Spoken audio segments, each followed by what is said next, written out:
ধর্মের যখন কেউ অপব্যাখ্যা করে, কোরআন হাদিসের অপব্যাখ্যা করে, নবী রাসূলগণের সমালোচনা করে, তখন সঙ্গতভাবেই উলামা একরামের দায়িত্ব হয়ে যায় সেগুলোকে উম্মতের সামনে পরিষ্কার করা, স্পষ্ট করা। সেই কাজটা আমাদের পক্ষ থেকে, সারা পৃথিবীর উলামা একরামের পক্ষ থেকে দীর্ঘদিন পর্যন্ত চালু ছিল।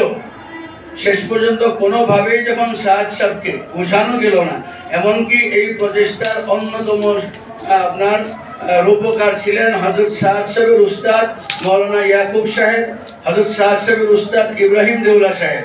ইয়াকুব সাহেব মারা গেছেন, ইব্রাহিম দেউলা সাহেব এখনো জীবিত আছেন।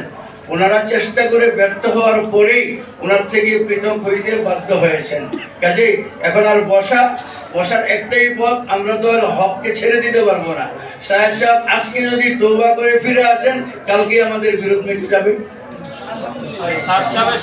আসলে মতগত পার্থক্য কিসের? বললাম না যে কোরআন হাদিসের অপব্যাখ্যা, নবী রাসূলদের সমালোচনা, হযরত মুসা আলাইহিস সালামের সমালোচনা করেছেন, রাসূল পাক সাল্লাল্লাহু আলাইহি ওয়াসাল্লামের সমালোচনা করেছেন। তিনি বলেছেন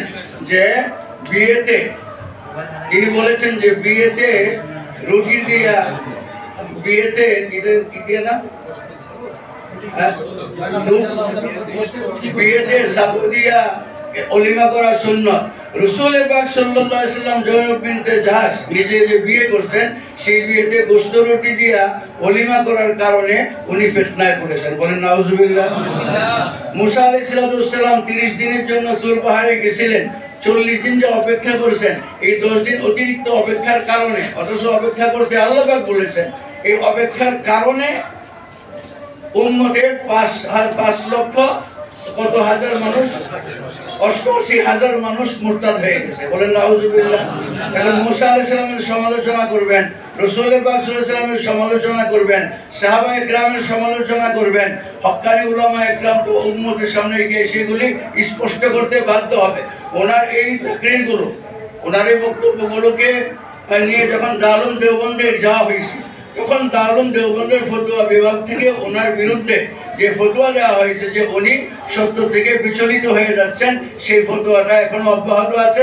ওনারা যে ঘোলা পানিতে মাছ শিকার করার জন্য বলছেন, যে তকি উসমানী সাহেব আর আরশাদ মাদানী সাহেব, পাকিস্তানের তকি উসমানী সাহেব আর ভারতের আরশাদ মাদানী সাহেব, এই দুইজন যদি বসে ফয়সালা করে ওনারা মেনে নেবেন, ওনাদের ফয়সালা স্পষ্ট আছে জাতির সামনে।